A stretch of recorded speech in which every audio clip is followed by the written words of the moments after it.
जी नमस्कार, मेरा नाम राकेश कुमार। स्वागत है आपका राकेश कुमार ऑफिशियल का यूट्यूब चैनल पर।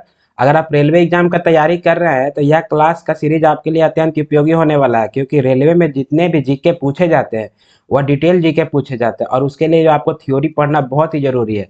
तो हम जो है रेलवे एग्जाम के लिए इतिहास पढ़ रहे हैं। इतिहास के अंतर्गत हम महाजनपद को पढ़ रहे थे। महाजनपद में टोटल महाजनपदों की संख्या कितनी थी? तो 16 महाजनपद थे। और इस 16 महाजनपद में सबसे मजबूत और सबसे शक्तिशाली महाजनपद था आपको मगध। और इन मगध पर जो है वह टोटल 7 राजवंशों शासन करते हैं।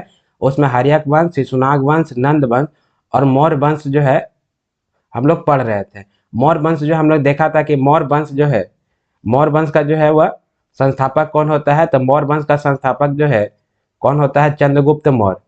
क्लियर है? मौर्य वंश का संस्थापक जो है वह चंद्रगुप्त मौर्य होता है। और यह चंद्रगुप्त मौर्य जो है वह नंद वंश के अंतिम शासक, नंद वंश के अंतिम शासक जो है आपको धनानंद को मार करके, धनानंद हमने लास्ट क्लास में पढ़ा, धनानंद को मार करके जो है नंद वंश को समाप्त कर देता है और उसके जगह पर जो है मौर्य वंश की स्थापना करता है। हमने ये भी देखा था कि चंद मौर्य वंश जो है एक ऐसा राजवंश था भारत में जो कि 137 वर्षों तक जो है भारत में राज किया था। क्लियर है? और इसका जो है स्थापना का श्रेय किसे जाता है? तो चंद्रगुप्त मौर्य को जाता है। और चंद्रगुप्त मौर्य, इस वंश का नाम मौर्य वंश इसलिए पड़ा क्योंकि इसके माता का नाम जो है वह मौरा था, जिसका संस्कृत में अर्थ जो है वह मौर्य होता है। साथ ही साथ चंद्रगुप्त मौर्य की जो शिक्षा जो है वह तक्षशिला विश्वविद्यालय से इसकी पूरी की गई थी। इसे गुरु और प्रधानमंत्री का नाम जो है वह चाणक्य, जिनका अन्य नाम जो है वह कौटिल्य भी था। चंद्रगुप्त मौर्य का जो है आपका पत्नी का नाम दुर्धरा, जो कि धनानंद की ही पुत्री होती है। क्लियर है? इसके बाद हमने ये भी देखा था कि विशाख दत्त की पुस्तक जो है, विशाख दत्त की पुस्तक मुद्रा राक्षस से जो है हमें मौर्य वंश के उदय का और नंद वंश के जो है पतन की जानकारी मिलती है। क्लियर है? और जब चंद मगध का शासक चंद्रगुप्त मौर्य होता है तो उस समय जो है वह सिकंदर का सेनापति सेल्यूकस निकेटर, सिकंदर तो 325 ईसा पूर्व भी भारत से लौट गया था और 323 ईसा पूर्व उसकी मृत्यु हो जाती है।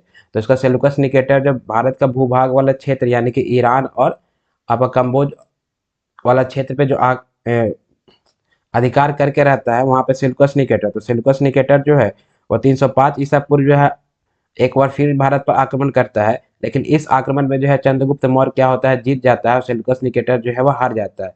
और इसका जो है वह संधि करके जो है सेल्यूकस निकेटर के बेटी, जिसका नाम था कार्नेलिया, कार्नेलिया के साथ जो है चंद्रगुप्त मौर्य का जो है वह फिर क्या हो जाता है? विवाह हो जाता है, जो चंद्रगुप्त मौर्य की दूसरी पत्नी होती है। और दहेज के रूप में जो है वह एरिया, अराकोसिया, जेड्रोसिया, पेरिपेनिसेडाई, जिसे जो हेरात, कंधार, बलूचिस्तान और काबुल के नाम से जाना जाता है, यहाँ तक हम लोग देख लिए थे। साथ ही साथ हमने ये भी देखा था कि चंद्रगुप्त मौर्य ने जो है सेल्यूकस निकेटर को भी जो उपहार के रूप में, चूंकि संधि दोनों तरफ से होगा, तो 500 हाथी जो उपहार के रूप में देता है, क्योंकि सेल्यूकस निकेटर जो है भारत पर आक्रमण करता है हाथियों के लिए। यहाँ तक हमने देखा था। साथ ही साथ आपका सेल्यूकस निकेटर जो है वो अपना एक राजदूत जो है चंद्रगुप्त मौर्य के दरबार में भेजता है, जिसका नाम होता है मेगास्थनीज। ठीक है? तो यहाँ तक हम लोग लास्ट क्लास में हम लोग पढ़ चुके थे। चलिए उससे हम लोग आगे का समझते हैं कि चंद्रगुप्त मौर्य में चंद्रगुप्त मौर्य के बारे में या मौर्य वंश के बारे में जो है और क्या क्या प्रश्न पूछा जा सकता है। क्लियर है? तो चंद्रगुप्त मौर्य के दरबार में, ठीक, इसके दरबार में जो आपको यूनानी जो राजदूत आया था, उसका नाम क्या था? उसका नाम होता है आपको मेगास्थनीज।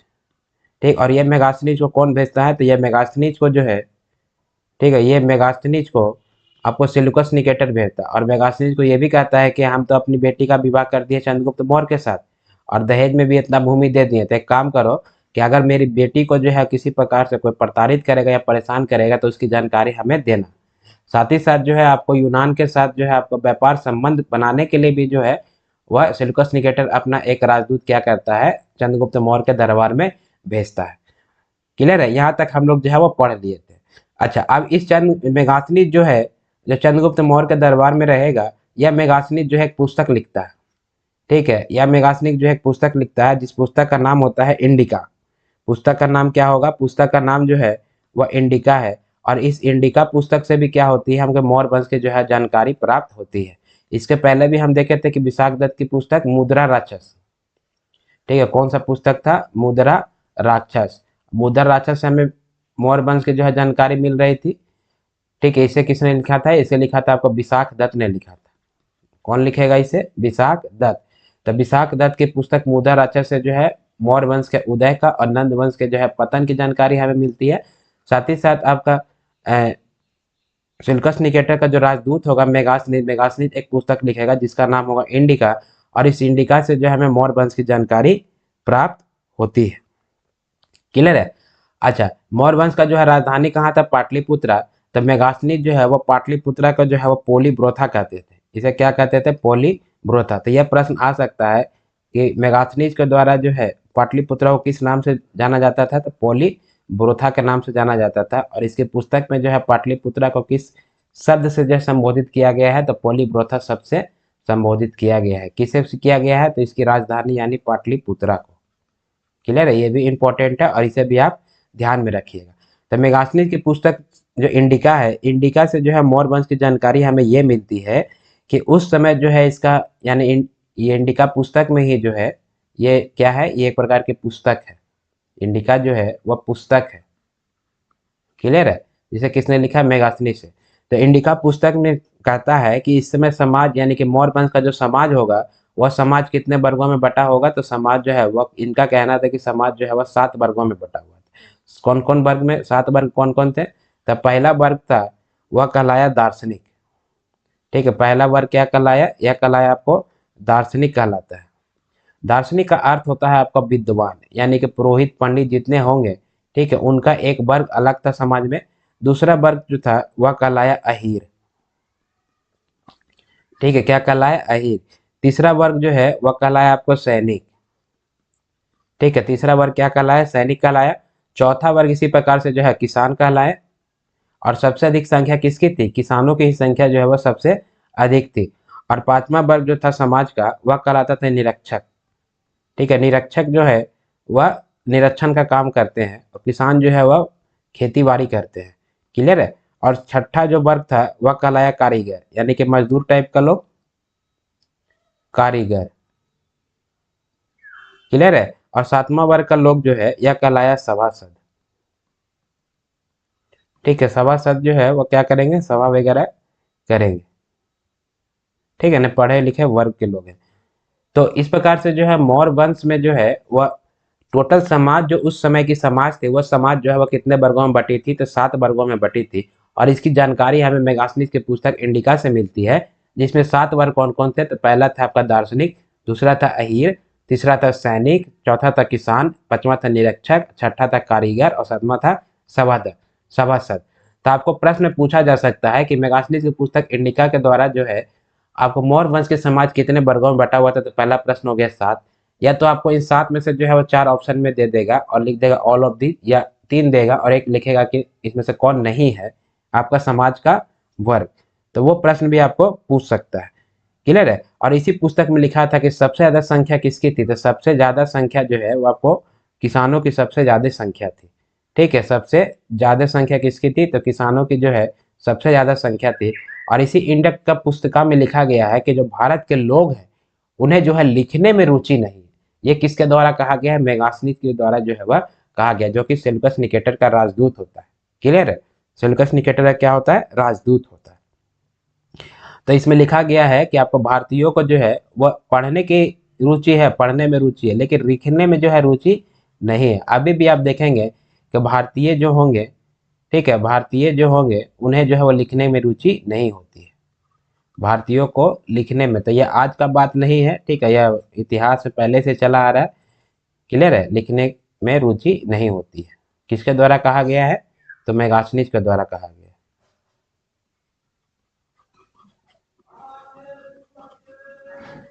बात समझ में आई। ठीक है, तो ये आपको मेगासनी की पुस्तक इंडिका से हमें जानकारी मिलती है।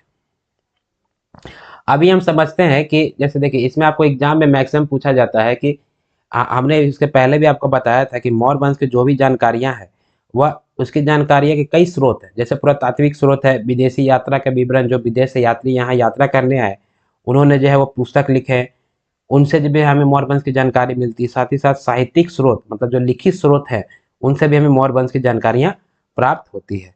तो उसमें से जो है वह कुछ प्रमुख अभिलेख हैं जिससे जो हमें मौर्य वंश की जानकारी मिलती है। तो वह कौन कौन से मुख्य अभिलेख हैं जो प्रश्न एग्जाम में पूछे जाते हैं, और उन अभिलेखों से जो है किसकी किसकी जानकारियां प्राप्त होती है, चलिए हम उस पर एक नज़र हम लोग देखते हैं। तो सबसे पहले अगर बात करें कि हमने बताया था कि आपको मौर्य वंश का जो है वो विस्तार जो है आपको वो उत्तर में से लेकर के दक्षिण में, पूरब से लेकर के पश्चिम में।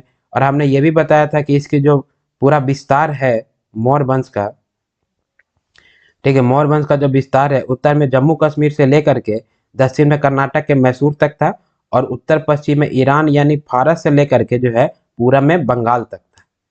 क्लियर है। तो इससे कुछ प्रमुख अभिलेख हैं जिससे जो है ये जो राज्य का जो विस्तार हुआ या इनके द्वारा जो प्रमुख कार्य किए गए वो कार्यों की जानकारी हमें जो है वो अभिलेखों से प्राप्त होती है। ठीक है, तो मौर्य वंश का अभिलेख हम देखेंगे अभी। ठीक है, क्या पढ़ने वाले हैं अभी हम? तो मौर्य वंश का अभिलेख, जो कि एग्जाम पॉइंट ऑफ व्यू से जो है वो काफी ज्यादा इंपॉर्टेंट है। मौर्य वंश के अभिलेख क्लियर है। कौन कौन से अभिलेख है चलिए हम ये समझते हैं। तो इसका जो पहला अभिलेख है, ठीक है, इसका जो पहला अभिलेख है वो पहला अभिलेख जो है आपको बंगाल अभियान की जो है वह जानकारी देती है। बंगाल अभियान का मतलब क्या है कि बंगाल में जो है वह किस प्रकार से चंद्रगुप्त मौर्य ने वहां पर आक्रमण किया या आक्रमण करके जो है वो अपने राज्य का जो है विस्तार किया और अपने राज्य का जो क्षेत्र है वो बंगाल तक जो है वह पहुंचाया है। ठीक है, तो यह जानकारी जो है वह बंगाल अभियान की जानकारी हमें मिलती है महास्थान अभिलेख से। किस अभिलेख से मिलेगी? तो महास्थान अभिलेख से जो है वह मौर्य वंश के जो है बंगाल तक के अभियान की जानकारी हमको मिलती है। तो प्रश्न आ सकता है कि मौर्य वंश का जो है बंगाल अभियान का मतलब बंगाल तक के क्षेत्र का विस्तार किया चंद्रगुप्त मौर्य ने, उसकी जानकारी हमें किससे मिलती है? तो आपको महास्थान अभिलेख से मिलती है। ठीक है, बंगाल अभियान की जानकारी किससे मिल रही है? महास्थान अभिलेख से मिलती है। वही हमने ये भी देखा था कि चंद्रगुप्त मौर्य जो है वह दक्षिण भारत के कर्नाटक के मैसूर तक जो है वह अपना क्षेत्र का विस्तार कर लेते हैं। तो उसकी जानकारी जो है वह तमिल ग्रंथ है। ठीक है, जैसे अभिलेख के साथ साथ जो है अभिलेख और पुस्तक यानी कि साहित्यिक स्रोत। ठीक, अभिलेख और पुस्तक, चलिए आप पुस्तक भी कर दीजिए, तो अभिलेख से भी जानकारी मिल रही है और पुस्तक से। तो आपको जैन ग्रंथ का जो पुस्तक है आपको आहनानूर और मुन्नानूर, ठीक है, जैन ग्रंथ की पुस्तक जो है उस पुस्तक का नाम है आहनानूर। ये सब बहुत इंपॉर्टेंट है और आपको एग्जाम में मैक्सिमम पूछे जाते हैं। जब हम प्रीवियस ईयर का क्वेश्चन, जब एशियन हिस्ट्री खत्म हो जाएगा तो उसके बाद हम प्रीवियस ईयर का कोशिश करेंगे क्वेश्चन भी जो है आपको वो सॉल्व करा दे। तो आहनानूर, तो वहां पर हम लोग डिटेल से देखेंगे। क्लियर है। तो आहनानूर और मुन्नानूर, ठीक, आहनानूर और मुन्ना नून, आहनानून और मुन्ना नून से जो है वह किसकी जानकारी मिल रही है? तो दक्षिण दक्षिण भारत का जो विजय है उसकी जानकारी हमको मिल रही है। मौर्य वंश के दक्षिण विजय, हम मौर्य वंश के बारे में पढ़ रहे हैं तो मौर्य वंश नहीं लिखते हैं। तो दक्षिण विजय की जानकारी हमको किससे मिलती है? आपको जैन ग्रंथ के पुस्तक आहनानूर और मुन्नानूर से। तो दक्षिण विजय में जो है दक्षिण में कहाँ तक था? तो कर्नाटक के मैसूर तक जो है वह, कर्नाटक के मैसूर तक जो है इसकी क्या थी? क्षेत्र का जो है विस्तार चंद्रगुप्त मौर्य ने किया था। इसी प्रकार से जो है वह अगला अभिलेख या पुस्तक अगर देखा जाए तो अगला अभिलेख जो है, ठीक है, आपका शाहगौर अभिलेख। शाहगौर अभिलेख, शाहगौर जो है वो एक शाहगौर अभिलेख जो है ये ताम्र अभिलेख है, यानी कि तांबे का बना हुआ है। ठीक है, तांबे का बना हुआ है। और ये शाहगौर ताम्र अभिलेख से जो है आपको चंद्रगुप्त मौर्य के शासनकाल में, हमने जब बौद्ध धर्म पढ़ा रहे थे तो बौद्ध धर्म के पहले बाद हमने जैन धर्म पढ़ाया था। तो जैन धर्म में हमने बताया था कि चंद मौर्य वंश यानी चंद्रगुप्त मौर्य के समय काल में जो है आपका एक बहुत ही बड़ा भारी अकाल पड़ता है। और उस अकाल में जो है वह मौर्य वंश के राजा चंद्रगुप्त मौर्य के द्वारा जो है जनता की किस प्रकार से सहायता की गई है, इसकी जानकारी जो है वह शाहगौर ताम्र अभिलेख से आपको प्राप्त होगी। बात समझ में आया? तो शाहगौर ताम्र अभिलेख से क्या प्राप्त होती है? तो शाहगौर ताम्र अभिलेख से प्राप्त होती है अकाल के दौरान जो है आपका अकाल जो पड़ता है, और इसी अकाल के दौरान चंद्रगुप्त मौर्य जो है वह भद्रबाहु के साथ दक्षिण भारत के में चले आते हैं कर्नाटक में, और यहीं पे जो है आपको इसकी चंद्रगुप्त मौर्य का जो है वह मृत्यु हो जाती है संलेखन या संथारा विधि द्वारा। आपको उसकी जानकारी जो है वह हम पहले आपको बता चुके हैं।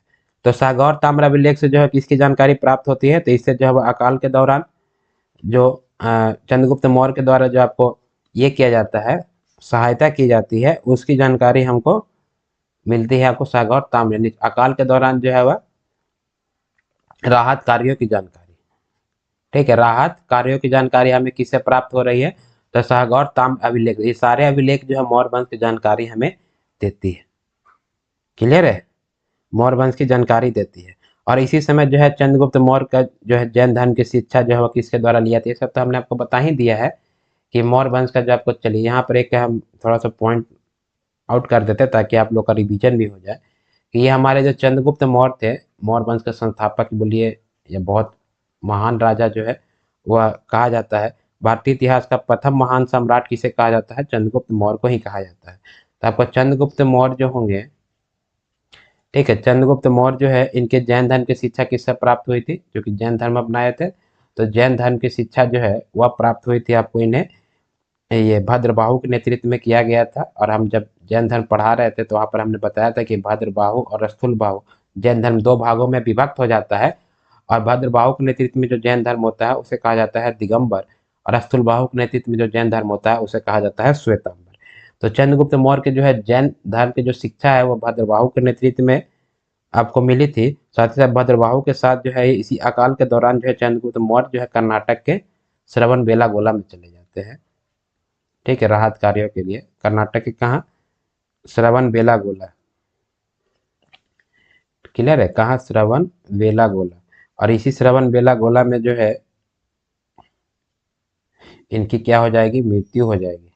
और यह मृत्यु जो है वह किस विधि द्वारा होती है, तो संलेखन या संधारा विधि, यह हमने आप लोग को बताया है कि उसमें जो है शरीर को क्या कष्ट पहुंचाया जाता है, यानी आत्मा को कष्ट पहुंचाया जाता है। इसमें कहा गया है जैन धर्म की जितना आप मृत्यु के अंतिम समय में अपने शरीर को या आत्मा को कष्ट पहुंचाएंगे वो पुनर्जन्म का कारण नहीं बनेगा, यानी पुनर्जन्म आपकी नहीं होगी, तभी आपको मोक्ष की प्राप्ति हो सकती है। अगर आपको पुनर्जन्म होता है तो आपको मोक्ष की प्राप्ति नहीं होगी। और इसकी जो है मृत्यु कब हो जाती है, ठीक, यह मृत्यु हो जाती है चंद्रगुप्त मौर्य की 298 ईसा पूर्व। ये सब हम आप लोग को बता दिए।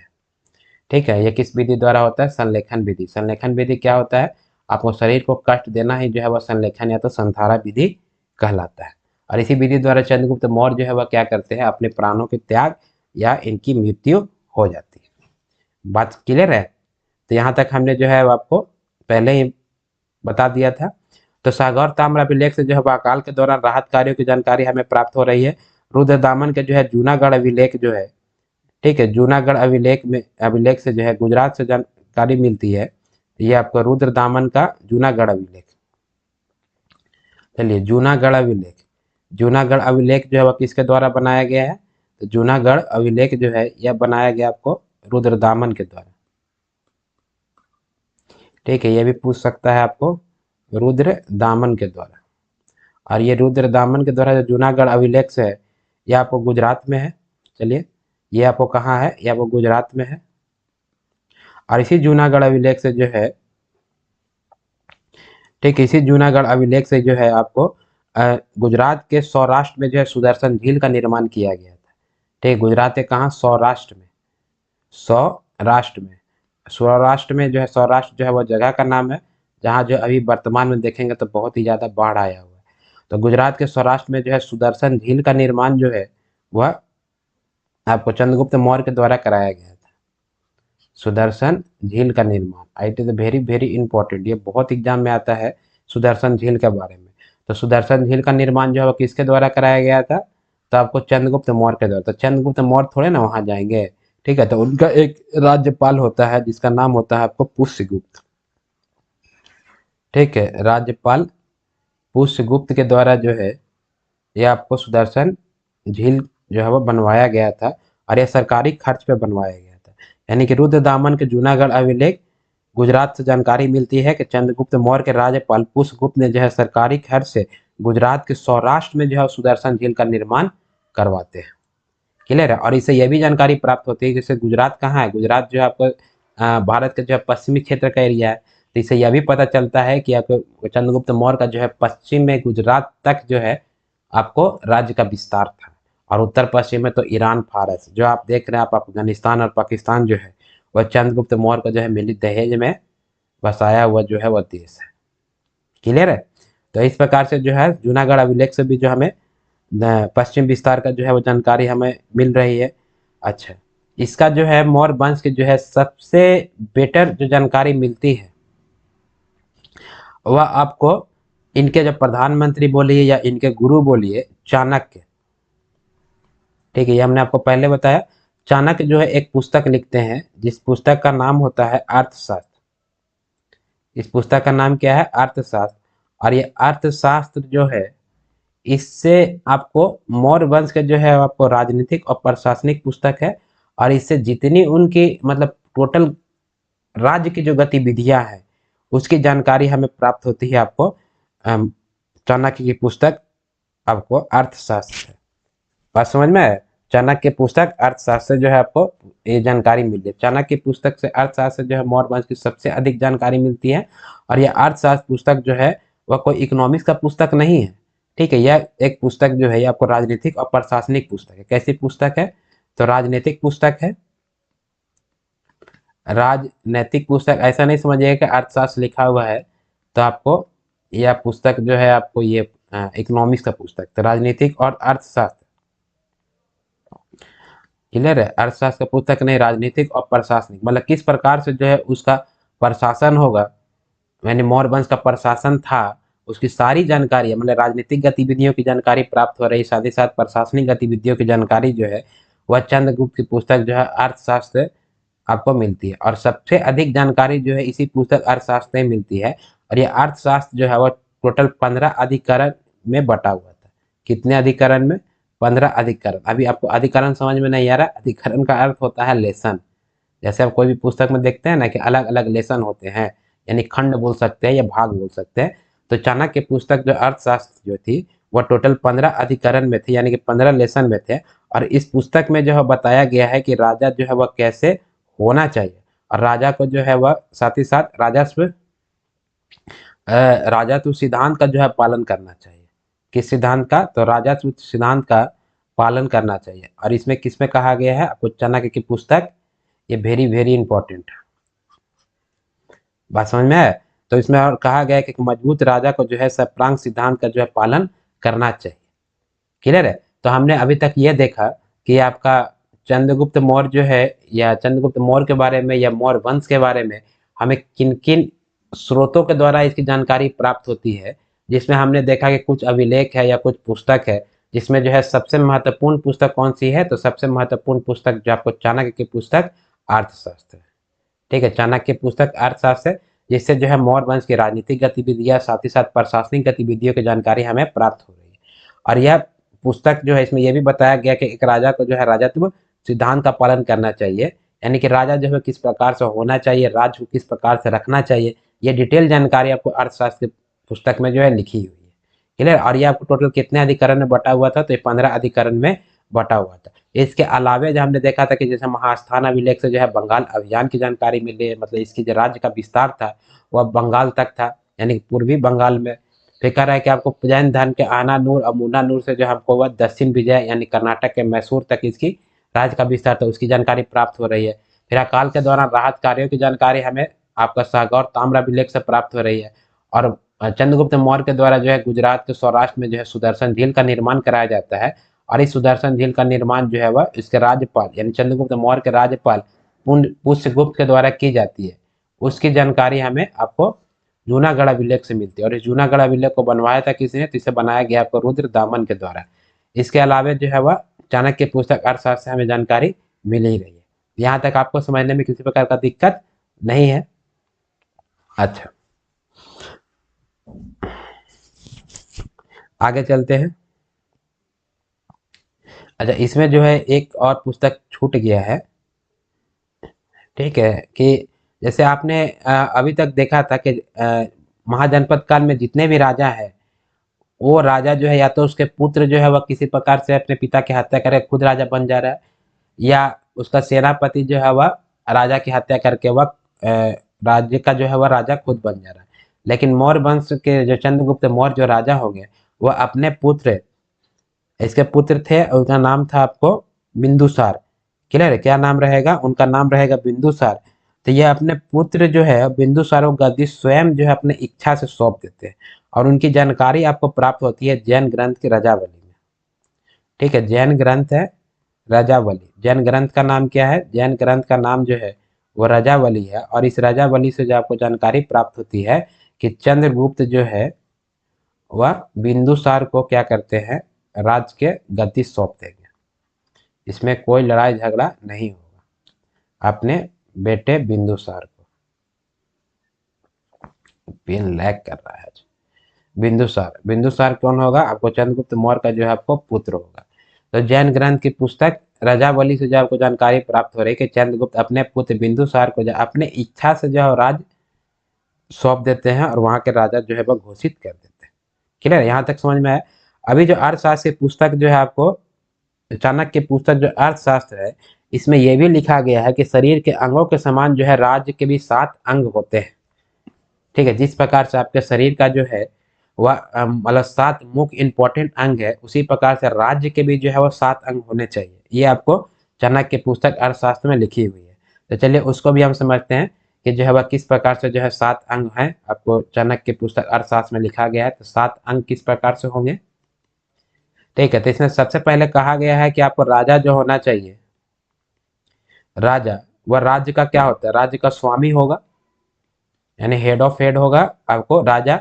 और राजा जो है वो आपको जिस प्रकार से शरीर का जो शीर्ष है, जिसको आप हेड बोलते हैं, उसी प्रकार से जो है राज्य का हेड कौन होगा? तो राज्य का मतलब कि राज्य की तुलना की गई है आपको शरीर के मुख्य अंग से। ठीक है, और यह 7 अंग के बारे में किसमें बताया गया है? तो आपको अर्थशास्त्र पुस्तक में बताया गया। और यह अर्थशास्त्र पुस्तक जो है वह किसके द्वारा लिखी गई है? तो यह अर्थशास्त्र पुस्तक लिखी गई है चाणक्य के द्वारा। ठीक है, चाणक्य के द्वारा लिखी गई, जिसे कौटिल्य के नाम से भी जाना जाता है। तो पहला अंग जो है वह बताया गया है कि राजा जो है वह मतलब शरीर के हेड यानी कि शीर्ष की तरह होना चाहिए, और राजा जो है वह क्या होता है? पूरे राज्य का स्वामी होता है। इसके बाद नंबर आता है मंत्री का। ठीक है, मंत्री जो है जिन्हें अमात्य कहा जाता है। क्या कहा जाता है? अमात्य कहा जाता है। और मंत्री जो है वह शरीर के किस अंग के जो है वो इसकी तुलना की गई है? तो इसकी तुलना की गई है शरीर के आंख से। ठीक है, यानी कि आई से। बात समझ में आया? शरीर के आंख के से तुलना की गई है इसकी मंत्री के, यानी राज्य के मंत्री का। जनपद जो होता है, क्योंकि मगध जो है एक महाजनपद बन गया था, महाजनपद बन जाता है, तो इसके अंदर जो है कई जनपद होंगे जिनका अधिकार जो है वह चंद्रगुप्त मौर्य के हाथों में होगा। तो आपको जनपद जो है वह क्या होगा? और उसका अर्थ होता है आपको क्षेत्र और जनसंख्या, माने राज्य का क्षेत्र और जनसंख्या। राज्य का क्षेत्र और जनसंख्या जो है वह शरीर के किस भाग से तुलना की गई है? तो इसकी तुलना जो है आपको पैर से की गई, यानी कि लेग से की गई है। ये भी आपका एग्जाम में प्रश्न पूछे जा सकते हैं। ठीक है, आपको दे देगा और बोलेगा कि आपको इस पुस्तक के अनुसार जो है किससे इसकी तुलना की गई है। अच्छा, दुर्ग का जो है वह दुर्ग मत का अर्थ होता है किला, और इसकी तुलना जो है आपको शरीर का जो बाँह होता है, जिसे हम आर्म कहते हैं, उससे इसकी तुलना की गई है। पांचवा जो है आपको देखा जाए तो आपको कोष यानी कि धन, कोष का अर्थ क्या हो गया? धन, यानी कि राज्य को चलाने के लिए धन की आवश्यकता होती है। जिस प्रकार से देश को चलाने के लिए पैसे की जरूरत होती है, तो धन का जो है वह तुलना किया गया है शरीर के किस अंग से? तो आपको मुख से किया गया, यानी कि माउथ से। अगला अंग, अगला जो भाग है, ठीक है, दंड और सेना। राजा का जो है वह गलती होने पे जो है वह न्याय भी करना है। तो दंड और सेना का अर्थ होता है आपको न्याय, जो अभी पुलिस करती है, मिलिट्री फोर्स वगैरह सॉरी। तो न्याय या का जो है सॉरी, इसकी तुलना की गई है आपको शरीर के किस अंग से? तो मस्तिष्क अंग से जो है इसकी तुलना की जाती है। और मस्तिष्क का अर्थ हो गया आपको ब्रेन। क्लियर है? और सातवां और अंतिम अंग जो है राज्य का, यानी राज्य के जो भी मित्र होंगे, ठीक है, मित्र यानी कि जो सहयोगी होंगे, जो आसपास के जो लोग होंगे, उन्हें ऐसे ही मित्र नहीं बना लेना है। ठीक है, उस मित्र का जो है जिस प्रकार से कान, शरीर का कान का जो पार्ट होता है यानी कि ईयर, उसी पर उसकी तुलना की गई है आपको राज्य के या राजा के मित्र और सहयोगी से। तो इस प्रकार से चाणक्य की पुस्तक अर्थशास्त्र में जो है राज्य के 7 अंग, ठीक है, राज्य के 7 अंग की तुलना जो है वह किससे की गई है? आपको शरीर के मुख्य 7 अंगों से की गई है, जिसमें राजा की तुलना स्वामी, राजा मतलब होता है स्वामी, और इसकी तुलना की गई है आपको शरीर के शीर्ष से तुलना की गई है। उसी प्रकार से मंत्री जो है जिन्हें अमात्य कहा जाता है, उसकी तुलना आंख से की गई है। जनपद का अर्थ होता है क्षेत्र और जनसंख्या, उनकी तुलना पैर से की गई है। और दुर्ग का मतलब किला, बाउंड्री वॉल, उनकी जो है आपको तुलना बांस से की गई है।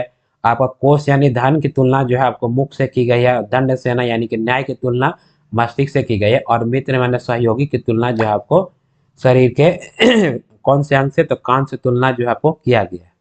ठीक है, तो यहाँ तक आपको समझ में आया कि मौर्य वंश की जानकारी हमें कई अभिलेखों से प्राप्त हो रही है, साथ ही साथ इनकी पुस्तकों से। और ये पुस्तक में जो है एक इम्पोर्टेंट टॉपिक था जो राज्य की तुलना शरीर के मुख्य अंग से किए गए। क्लियर है। अभी हमने ये भी देखा था, हमने आपको बताया था कि जो नंद वंश के अंतिम शासक होंगे धनानंद, उनकी हत्या जो चंद्रगुप्त मौर्य तो करते हैं, लेकिन चंद्रगुप्त मौर्य जो है किसकी सहायता से करेंगे? चाणक्य कौटिल्य की सहायता से करेंगे। तो थोड़ा अभी हम चाणक्य के बारे में भी समझते हैं, क्योंकि चाणक्य जो है वह भारत में काफी चर्चित व्यक्ति है और इसके बारे में भी एग्जाम में काफी प्रश्न पूछे जाते हैं। तो चाणक्य का जो है वह सबसे पहला चीज कि चाणक्य को जो है किन नामों से जाना जाता है? तो इनका नाम जो है वह कौटिल्य भी है या विष्णुगुप्त भी कहा जाता है। ठीक है, तो चाणक्य को जो है वह किस नाम से जाना जाता है? तो चाणक्य को, क्लियर है, चाणक्य को जो है विष्णुगुप्त भी कहा जाता है, विष्णुगुप्त। और विष्णुगुप्त के अलावे जो है इन्हें कौटिल्य भी कहा जाता है। क्लियर है, कौटिल्य भी कहा जाता है। और ये तक्षशिला विश्वविद्यालय, ये चाणक्य जो होंगे ये कहाँ किस विश्वविद्यालय के ब्राह्मण थे? तो तक्षशिला विश्वविद्यालय के ब्राह्मण बोलिए या आचार्य बोलिए। ठीक है, तक्षशिला विश्वविद्यालय के जो है ब्राह्मण या वहाँ के आचार्य रहेंगे। और इसी तक्षशिला विश्वविद्यालय में जो है वह चंद्रगुप्त मौर्य की क्या होगी? आपकी शिक्षा जो है वह का कार्य उनका पूरा होगा। क्लियर है, तक्षशिला विश्वविद्यालय। ऐसे ही आपको महावंश टीका में उल्लेख मिलता है कि चाणक्य जो है वह तक्षशिला के आपको क्या होंगे? तक्षशिला विश्वविद्यालय के जो है वह ब्राह्मण होंगे। किससे जानकारी मिल रही है? तो महावंश टीका से। महावंश टीका में उल्लेख मिलता है कि तक्षशिला विश्वविद्यालय, ठीक है, तक्षशिला विश्वविद्यालय के जो है ब्राह्मण, और ब्राह्मण के बाद जो है वहाँ के आचार्य जो है वह कौन थे? आपको चाणक्य थे। बात समझ में आया? चाणक्य को जो है वह भारत का जो है मैकियावेली के नाम से भी जाना जाता है। यानी कि बहुत ही एक मैकियावेली बहुत एक महान व्यक्ति थे, तो उनकी तुलना जो है वह चाणक्य से की गई। तो भारत का मैकियावेली किसे कहा जाता है? प्रश्न आ सकता है। तो भारत का मैकियावेली जो है वह किन्हें कहा जाएगा? तो आपको चाणक्य को जो है भारत का मैकियावेली कहा जाएगा। क्लियर है। अच्छा, इनके पिता का नाम जो है वो चाणक्य के पिता के जो नाम होंगे, इनके पिता का भी नाम पूछा जाता है। इनके पिता का नाम जो है वह गुनी था। ठीक है, चाणक्य के पिता का नाम गुनी था। और चाणक्य ने जो अर्थशास्त्र नामक पुस्तक ग्रंथ की रचना की थी, इसमें जो है मौर्य वंश के राजनीतिक गतिविधियों साथ ही साथ प्रशासनिक गतिविधियों की जानकारी मिलती है। चाणक्य जो है बेइज्जती धनानंद करता है और इसी का जो है प्रतिशोध लेने के लिए चंद्रगुप्त मौर्य का सहारा लेकर के जो धनानंद का अंत करता है और उसके जगह पर जो है वह किसी कौन सा वंश की स्थापना करती है? तो आपको मौर्य वंश की जानकारी स्थापना करती है। ये अभी हम सबने बता दिया था। अभी जो है चंद्रगुप्त मौर्य को कुछ महान राइटर जो है वो अपनी पुस्तक में उन्हें जो है अलग अलग नामों से जो है वह संबोधित करेंगे। ठीक है, और उसकी भी जो आपको एग्जाम में कभी कभी प्रश्न आ जाते हैं, तो चलिए उस पर भी एक नज़र हम लोग दे देते हैं। तो लुटार्क जो है वो चंद्रगुप्त मौर्य को जो है एंट्रोकोटस शब्द का प्रयोग किया है। कौन? लुटार्क।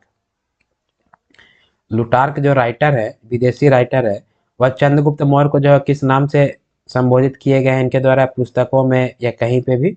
तो उन्हें कहा गया सेंड्रोकोटस। सेंड्रोकोटस यानी सेंड्रोकोटस किसे कहा गया है? तो सेंड्रोकोटस जो है वह कहा गया है आपको चंद्रगुप्त मौर्य को। किनके द्वारा कहा गया? लुटार्क के द्वारा। बात समझ में है? और जस्टिन ने भी चंद्रगुप्त मौर्य के लिए सेंड्रोकोटस शब्द का प्रयोग किया। एक तो हो गया लुटार्क और एक है आपका जस्टिन। जस्टिन ने जो है वो चंद्रगुप्त मौर्य को किस नाम से संबोधन किया है? जिनका नाम जो है वो सेंड्रोकोटस तो कहा था आपको लुटार्क ने, और ये कहते हैं आपको एंट्रोकोटस।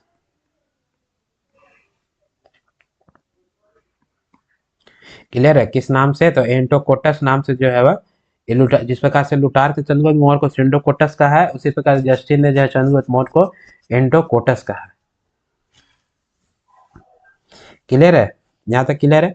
विलियम जोन्स ने यह पहचान कराया। ठीक है, अभी यह जब यहाँ के इतिहासकार जो है वह जब सेंट्रोकोटस और एंट्रोकोटस जब पढ़ रहे थे, तो वो लोग समझ ही नहीं पाए कि सेंट्रोकोटस और एट्रोकोटस कौन है। तो फिर आपको विलियम जोन्स ने जो है यह पहचान कराया कि सेंट्रोकोटस ही जो है वह चंद्रगुप्त मौर्य है। बात समझे, ये आपको इसकी पहचान जो है वह कौन कराता है, तो विलियम जोन्स कराते हैं, विलियम जोन्स। यह विलियम जोन्स ही जो है वह क्या कहेंगे कि सेंट्रोकोटस ही क्या है, आपको चंद्रगुप्त मौर्य है। क्लियर है। अच्छा, प्लूटोर के अनुसार जो है यह कहा गया कि चंद्रगुप्त मौर्य ने जो है 6 लाख की सेना को लेकर के जो है चाणक्य की सहायता से जो है संपूर्ण भारत को जो है वह क्या करता है, रौंद डालता है। तो ये किसका कहना था, तो आपको प्लूटोर का कहना था। ठीक है, प्लूटोर के अनुसार जो है वह चंद्रगुप्त मौर्य क्या करेगा, चंद्रगुप्त मौर्य क्या करेंगे कि 6 लाख सेना के साथ जो है वह भारत विजय की जो है पूरी यात्रा करती है। 6 लाख सेना के साथ, ठीक, कितनी सेना, तो 6 लाख सेना के साथ जो है पूरी भारत को जो है वो क्या करेगा, रौंद डालेगा। मतलब पूरी भारत पर जो है अपना विस्तार जो है वह इनकी 6 लाख सेना के साथ होती है, जो कि एक निगेटिव बात कही गई है। ये किनके द्वारा कहा गया, प्लूटोर के द्वारा। तो इस प्रकार से जो है कई विदेशी हैं जिनके द्वारा चंद्रगुप्त मौर्य या मौर्य वंश के बारे में जो है वह कुछ कहा गया, वो आपको एग्जाम में पूछे जाते हैं। तो मैं एग्जाम पॉइंट ऑफ व्यू से आपको बता दिया कि लुटार के द्वारा चंद्रगुप्त मौर्य को जो है सेंड्रोकोटस शब्द कहा गया, उनका नाम सेंड्रोकोटस से संबोधित किया गया। जस्टिन के द्वारा जो है एंट्रोकोटस, और विलियम, जब इतिहासकार जब इसको पढ़ रहे थे तो वो समझ नहीं पाए कि सेंट्रोकोटस कौन है। तब विलियम जोन्स जो है यह जानकारी देते हैं कि सेंट्रोकोटस कोई और नहीं बल्कि जो है चंद्रगुप्त मौर्य, जो मौर्य वंश के जो है आपको संस्थापक होंगे। क्लियर है।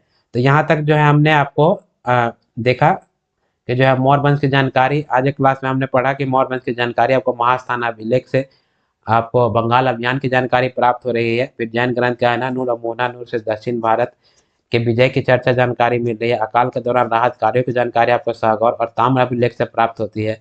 फिर आपको सुदर्शन झील का निर्माण चंद्रगुप्त मौर्य के द्वारा कराया गया था, इसके राज्यपाल पुष्यगुप्त ने बनवाया था। तो इस गुजरात के सौराष्ट्र में जो है वो आपको सुदर्शन झील, इसकी जानकारी हमें जूनागढ़ अभिलेख से प्राप्त होती है। फिर मौर्य वंश की सबसे ज़्यादा जानकारी आपको चाणक्य की पुस्तक अर्थशास्त्र प्राप्त हो रही है, जो कि एक राजनीतिक और प्रशासनिक पुस्तक है। और इसमें जो है टोटल 15 अधिकरण यानी कि लेसन है। और इसमें लिखा गया है कि राजा को जो है राजत्व सिद्धांत की आपको पालन करना चाहिए। और जैन ग्रंथ की पुस्तक राजावली से जो है चंद्रगुप्त मौर्य के द्वारा जो है स्वेच्छा से, जबरदस्ती नहीं, अपने पुत्र बिंदुसार को जो है वह क्या किया गया, राज को सौंप दिया गया।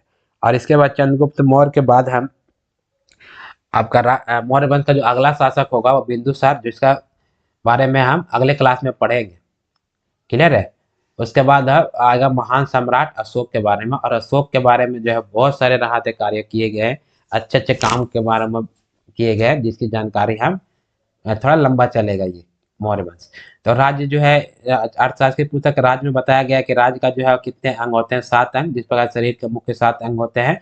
और इसे बताया गया कि राजा को जो है वह मतलब शीर्ष के समान होना चाहिए, मंत्री यानी अमात्य को जो है वह आंख के समान है, जनपद या क्षेत्र जनसंख्या जो है पैर के समान है, दुर्ग मतलब किला जो है वह बाह के समान है, कोष जो है वह धन मुख के समान है, दंड और सेना न्याय जो है मस्तिष्क से समान है, साथ ही साथ मित्र और सहयोगी जो होते हैं वह कान के समान होते हैं। और हम जानते हैं कि यह चाणक्य जो है वह गुरु रहते हैं किसके, आपको चंद्रगुप्त मौर्य के। तो इन्हें जो है वह विष्णुगुप्त भी कहा जाता है, साथ ही साथ कौटिल्य भी कहा जाता है। और चाणक्य का जो है वह तक्षशिला विश्वविद्यालय के जो है ब्राह्मण और वहाँ के जो है आचार्य भी होता है। और इसकी जानकारी हमें किससे मिलती है, तो महावंश टीका से इसकी जानकारी हमें प्राप्त होती है। चाणक्य के पिता का नाम जो है वह गुनी होता है, चाणक्य के पिता का नाम क्या होगा, गुनी होगा। और इन्हें जो है चाणक्य को भारत का मैकियावेली के नाम से भी जाना जाता है। किस नाम से जाना जाता है, तो भारत का मैकियावेली के नाम से जाना जाता है। आपको कौटिल्य या विष्णुगुप्त या चाणक्य के उसके अलावा जो आपने देखा कि चंद्रगुप्त मौर्य के बारे में जो है वह कई विदेशी राइटर जो है वह अलग अलग शब्द से इन्हें संबोधित करते हैं। जैसे लुटार के द्वारा चंद्रगुप्त मौर्य को सेंडोकोटस कहा गया, जस्टिन के द्वारा एंटोकोटस कहा गया, और फिर विलियम जोन से बताएं कि ये सेंटोकोटस और एंटोकोटस के और नहीं बल्कि जो है आपको वह मौर्य वंश के संस्थापक चंद्रगुप्त मौर्य है। और प्लूटोर के द्वारा बताया गया कि चंद्रगुप्त मौर्य जो है वह 6 लाख सेना के साथ जो है वह क्या करते हैं, पूरे भारत को जो है रौंद डालते हैं। और और यह 6 लाख सेना के साथ स्वयं चंद्रगुप्त मौर्य नहीं बल्कि इनके जो गुरु या प्रधानमंत्री चाणक्य की सहायता से ऐसा करते हैं। क्लियर है। तो आज के लिए बस इतना ही रखता हूँ, फिर हम अगले क्लास में हम बात करेंगे कि मौर्य वंश का जो है चंद्रगुप्त मौर्य के बाद जो अगला राजा होगा बिंदुसार, उसके बारे में हम अगले क्लास में पढ़ेंगे और इसके बाद जो है अशोक के बारे में हम पढ़ेंगे। तो आज की क्लास के लिए बस इतना ही रखता हूँ। हमने मोर वंश को डिटेल से पढ़ा। फिर मिलते हैं हम अगले क्लास में। अगर आप हमारे चैनल पे नए हैं तो प्लीज़ चैनल को सब्सक्राइब कीजिए। अगर क्लास अच्छा लग रहा है तो लाइक भी कीजिए और अपने दोस्तों को शेयर कीजिए जो रेलवे एग्जाम का तैयारी कर रहे हैं, क्योंकि रेलवे एग्जाम में अगर प्रश्न जो है वह थोड़ा सा घुमा करके पूछेगा तो वो आपको रटने से नहीं होगा, थोड़ा जो है आपको कंसेप्ट भी होना जरूरी है। क्लियर है? तो इसी प्रकार से जो है वो आप लोग का प्यार देने के लिए बहुत बहुत धन्यवाद। फिर मिलता हूँ अगले क्लास में, तब तक के लिए जय हिंद, जय भारत, नमस्कार।